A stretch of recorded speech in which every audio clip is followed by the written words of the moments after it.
Good morning. Good morning, everyone. Good to see a few of you guys on. Morning, Alison, James, Chris, Hardick, Julian, Sean, Facebook user, whoever you are, behind the veil.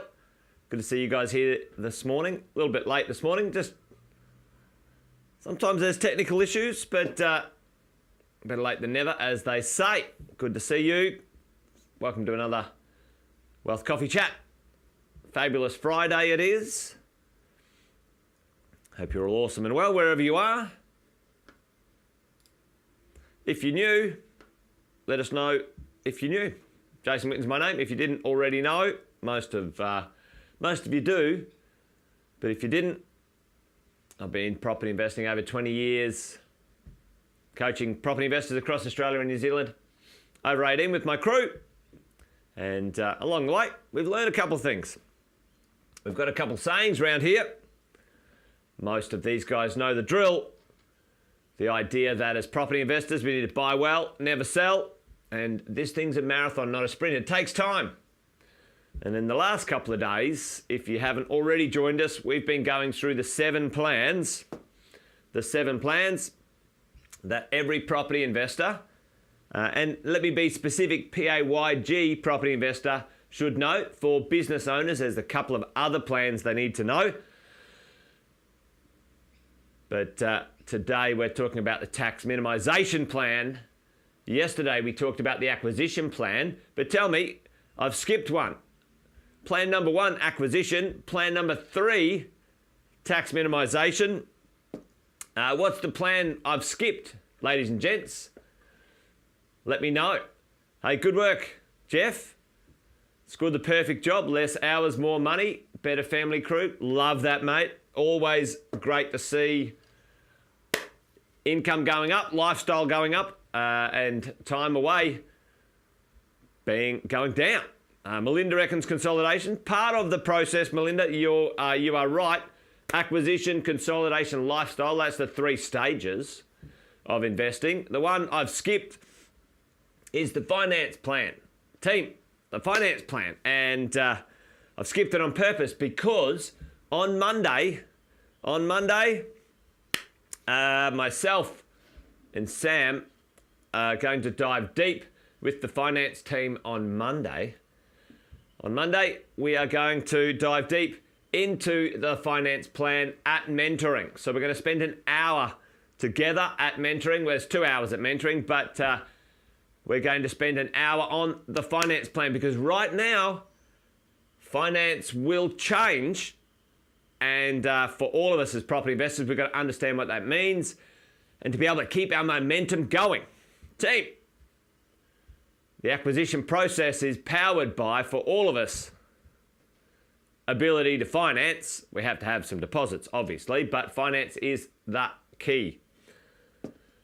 Morning, Fiona. If that might be you, good to see you. So, join me next Monday, this Monday coming, for mentoring. Make sure you put that one on your calendar. Let's do this. All right, tax minimisation. We all know this. Well, you should. If you don't, then you're not paying attention. The biggest expense in every individual's life will be, if unchecked, untamed, unfocused on, will be tax. And the tax man, the ATO, gets, I believe, a pretty unfair share of our taxes, especially from our income. I'm a big fan. I'm a massive fan of a GST tax. I like GST. If I'm going to use and buy something, a luxury, then I pay tax on it. I'm happy with that. But I don't believe you should be taxed on your income or your property as a principal place of residence. I think you should be taxed on consumption of other things. But anyway, don't get me started on that one. But we can, as property investors, minimise taxes much more effectively than others. And so let's talk about that this morning, all right? That's what we're going to have a bit of a yarn about. Kevin, good morning to you. Good to see all of you guys out there. All right, let's do this. Tell me in the chat, what are the 4 taxes as property investors, we are exposed to and we need to manage directly or indirectly as we travel along. The percentage of some of these taxes can be pretty significant. The world of this tax minimisation is important to understand. There's 4 taxes that we are exposed to, team. And what are they? Most of you would probably know the first one as we go along. And Pratesh is on it. Right, stamp duty. Stamp duty. Then we have PAYG. Tax PAYG. You go to work each day, you make some money. The ATO says, oi, give me a bit of that. Then third, there's land tax. And fourth, capital gains tax. Capital gains tax. These are the 4 taxes we need to manage and minimise as property investors. And can we do that? How do we do that? What must we do in a smart way to manage and minimise those taxes? Let's have a quick look at the PAYG. All right, I got some stuff over here that I've written before. This was probably from the other day. PAYG taxes. How do we minimise those ones as property investors? All right, let's have a quick look here. PAYG, you go to work each day. You go to work each day, you exchange some time, you get some money, and the tax rate can anywhere be from 0. You can earn 0 tax from a PAYG up to $19,000, right? So 19K, anywhere above 19K, it can get up to 45+%, okay? 45-ish plus percent, team. You know, and I think that's at, is that 180? I can't remember off the top of my head. I've got a calculator over there.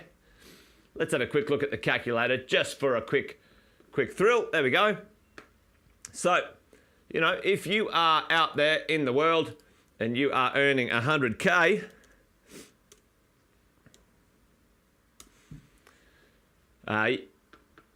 you would be in the mid-tax bracket. I think that's dropped down now. And, you know, as a percentage of your income, if you include the Medicare levy and so on, 26%. So remember, you might be in a tax bracket. Okay, so remember there's a tax bracket. So you might be in a 30, 32, 37, 42, 45, whatever the bracket is, but that is not the actual percentage of cash as a percentage you pay, all right? So people get confused with that, but that's a little technical point for today. How do we minimise PAYG? Hardik nailed it on the head. It's a tax variation. A tax variation, and it's called the PAYG tax variation. And what's the best way to do that? Well, as a PAYG investor, if you buy investments, if you invest, any of the cost of those investments is tax deductible or is tax deductible and can be offset against your income. How does it work? Well, let's just quickly do this in a second. The challenge is for many of us out in the world of investing. If you go buy some shares, you might borrow some of that money from your offset account and buy some shares. The interest is tax deductible, so the cost of the interest is tax deductible. Perfectly fine. But for PAYG investors, by and large, there's not a lot of tax deductions in the investment world in other than real estate, right? In real estate, properties are the most tax effective vehicle for minimizing your tax as a property investor, hands down. Why is property tax effective? Well, there's 2 parts to property. Team, chuck it in the chat if you know what they are. 2 parts to property. There's the land and the building. Which part goes up? Which part goes down? The land goes up and the building value goes down. Now, you didn't lose money. You didn't lose money out of your pocket. You didn't lose money out of your pocket. However, that's called depreciation. And depreciation is what's called a non-cash loss. And that non-cash loss you can put against your income and offset the tax that you pay. It's a fantastic thing to do. Now, I'm not going to dive deep into it today because I don't have a lot of time, but that is what you can do. So, tax variation, it's called a PAYG tax variation. You can claim it back weekly, fortnightly, and monthly. You guys know this. On your pay cycle, you don't wait to the end of the year. That's another tip on that one. And you use depreciation. New properties are much better than older properties for tax depreciation. Now, you don't go and buy a property just for a tax deduction. That's dumb. That's dumb. That's a thing called stupid. However, if you do buy a new property in a great area that you're happy to own forever, it will be very, very effective for your tax minimisation. Person on 100 grand can own 4 new properties and have single-digit tax payments. Often, we have got people in the world of property investing paying 3, 4, 5% tax on their PAYG, team. Depreciation helps immensely, Hardik, immensely. And it's part of the plan. Ladies and gents, every dollar counts. Every dollar counts. I can tell you right now, your income, if you're getting 20 or 30 grand back in tax every year, add that up. That can go back towards servicing. That goes back towards paying off debts that are not tax deductible. It is immensely powerful, the compounding effect of buying newer properties and getting tax back, money that you were giving away, donating to the government anyway, getting it back and putting it against into your future. If you want to reach out to our tax team, some of you guys know we launched our property investors only tax business not so long ago, and Anthony Wolfenden and the team at Positive Tax Solutions could chat to you if you want to. Now, we better rip through this because I'm running a bit late today. So we did the PAYG. The next one is the stamp duty. How do you minimise stamp duty, team? Well, there's a few ways to do that. Number one, different states have different stamp duty calculations. Different states have different stamp duty calculations. What do you mean? Yep, you heard it. Every state in Australia, which drives me insane. Yep, absolutely. Sean and Luke are there, right onto it right now. So, the different states. So, different states, some of them are quite different. It could be up to $10,000 difference for the same price property if you bought it in a different state. All right? That happens. All right, different states. Check it out. Okay, number two, house and land. Why do you pay less stamp duty? This is how you minimise stamp duty, team. Why do you pay less stamp duty on house and land? Well, you only pay stamp duty on the land component, team, not the house component. So technically, often it's about 50% less stamp duty. So, you can get close to a 50% discount, which is boom, fantastic. Off the plan. How does off the plan work? In many states, the off the plan stamp duty is lower. Victoria, for example, is always having specials. It's like a special discount this month if you buy your off the plan. Victoria has specials often, and they use the off the plan stamp duty reductions to motivate and attract developers and investors to create supply to the market. So off the plan can help in that sort of space, okay? Now, for all of us, this is one you can't avoid. However, if you can minimize it, if you end up with $10,000 still in your account rather than paying out that extra 10 grand, fantastic. With house and land per se, the interest cost becomes tax deductible rather than a capital cost as stamp duty does, capital cost, so you can claim it this year. This year you can claim the cost of the interest building the house rather than buying something existing right now and having the stamp duty as a capital cost you can only claim and offset later. So there's some great things in that sort of space. All right, here we go. Better rub off these things.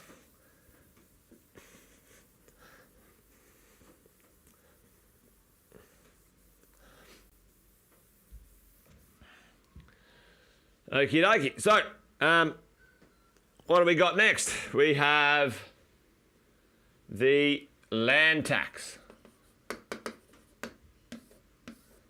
How can you minimise land tax, team? You know the drill here with some of this stuff. Land tax, you buy in different states. Different states.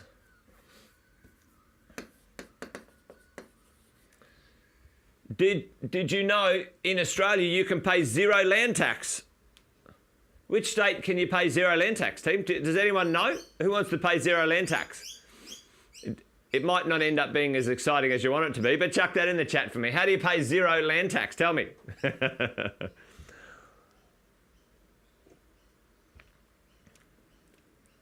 Boom, protections all over it. You buy property in the Northern Territory. At this point in time, not the ACT. Well, one of the interesting things about the ACT is that your land is your stamp duties deductible up front rather than at the end as well. So there's some interesting things in this sort of space, and as you go. So different states have different land tax thresholds, different land tax calculations. Queensland is proposing to close the loop on this, but the rest of the country has not thought of that at this point in time. But if you buy one in Queensland, one in Victoria, one in New South Wales, one in Perth, your land tax, if you own them in, just a simple PAYG or your personal name, you'd pay probably zero land tax because the value of those are low. What's another way to reduce your land tax, team? And this one, some people sort of, like they get a bit of a little twitch on what happens there. What's another way to reduce land tax?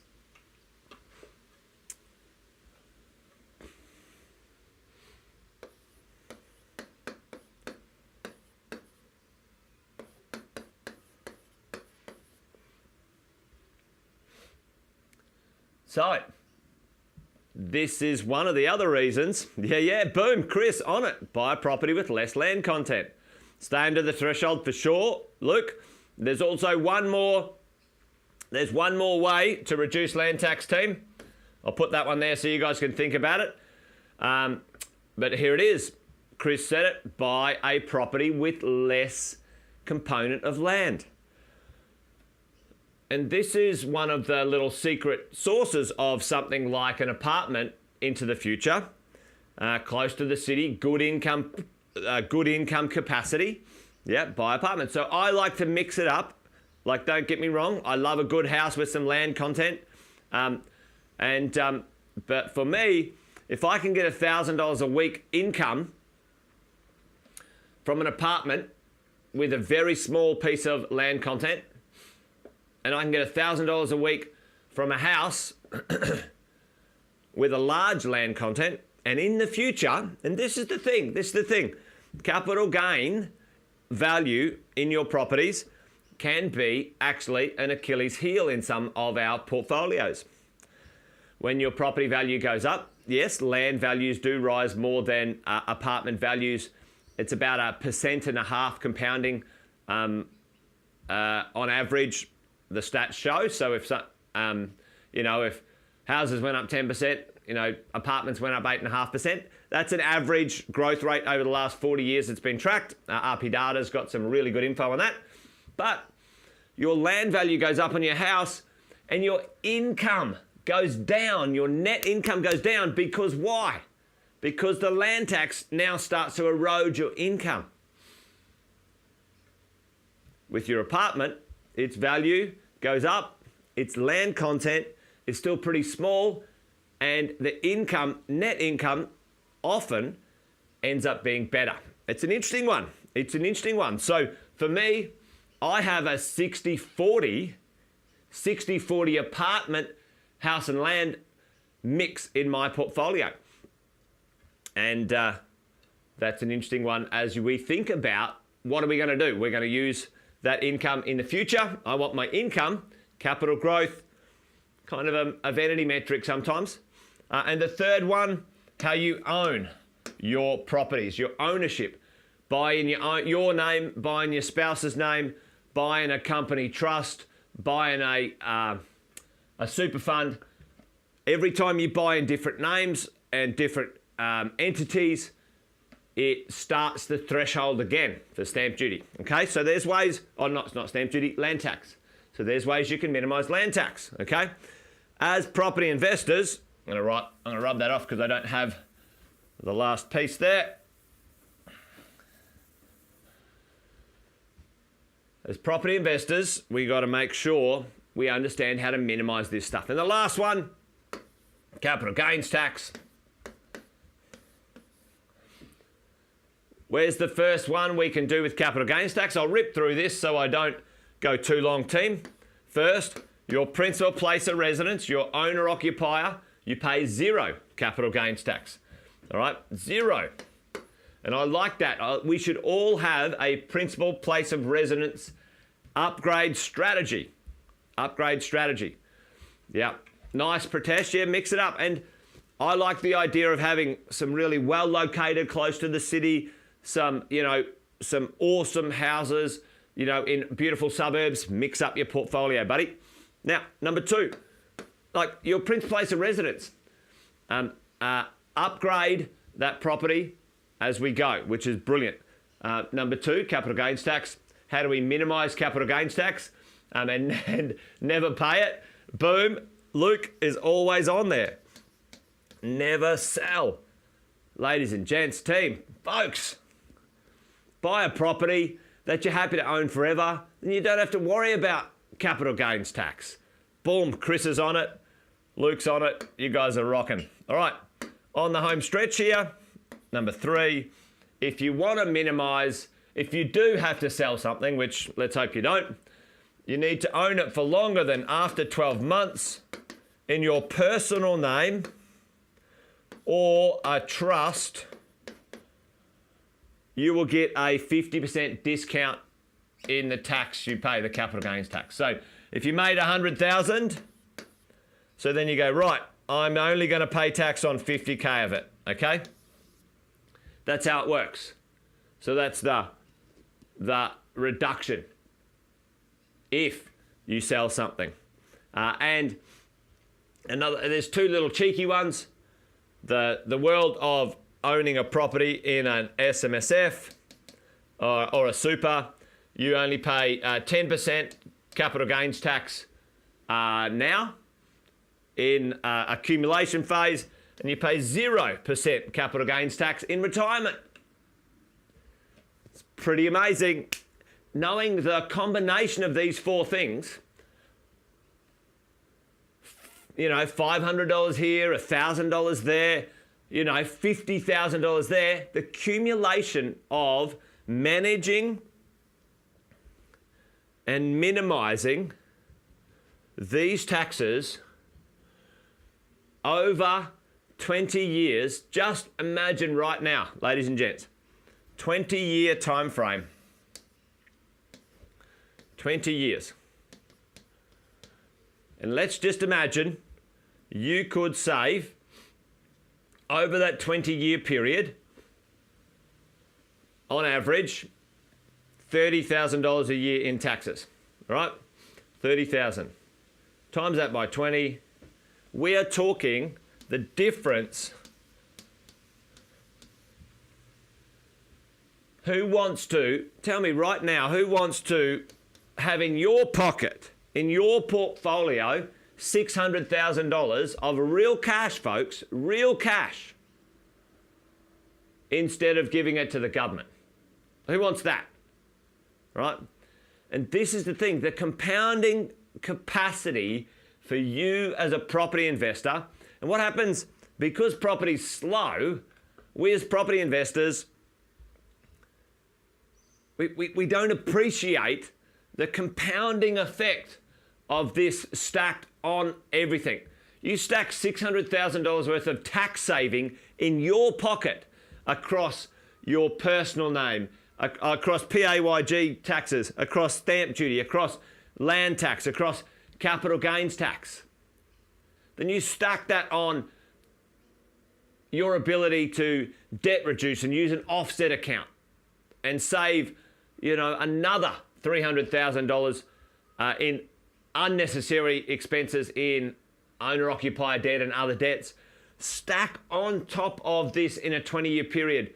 Just the efficiency alone could add $600,000 or more, team, to your pocket.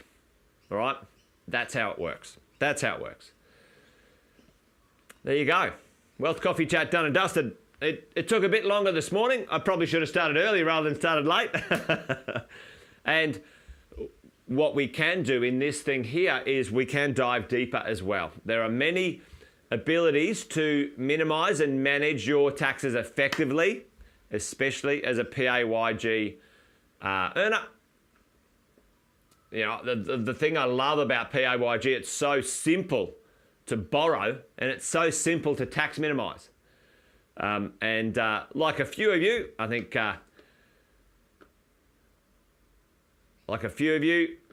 Jeff was saying that he got his income up, and I think someone else said, yep, earning a little bit more. Then your job is just to get your income up, team. Get your income up. The rest of this, if you follow the plans, the 7 plans, it's inevitable. The problem is most people don't have enough patience. They get advice from just the wrong people as they go along. You need to get advice from a tax expert who's into property, right? Because most accountants are not into property. They're like, oh, I'll do it as we go along. Awesome, team. Quick question here. Is it better to build a new house for tax offset purposes? If you're talking about the tax minimization, yes, it is. However, don't build a new house in Nowheresville just because it's new and it's tax deductible, okay? Good question. If you don't have a coach, a strategy coach, when it comes to your acquisition plan, you should get one because you need to manage that as you go along. There you go. Awesome, Chris. And again, look at that. If you compound that saving into some other stuff, it could get up to a $930,000 efficiency as we go along. So a good question about the, new house.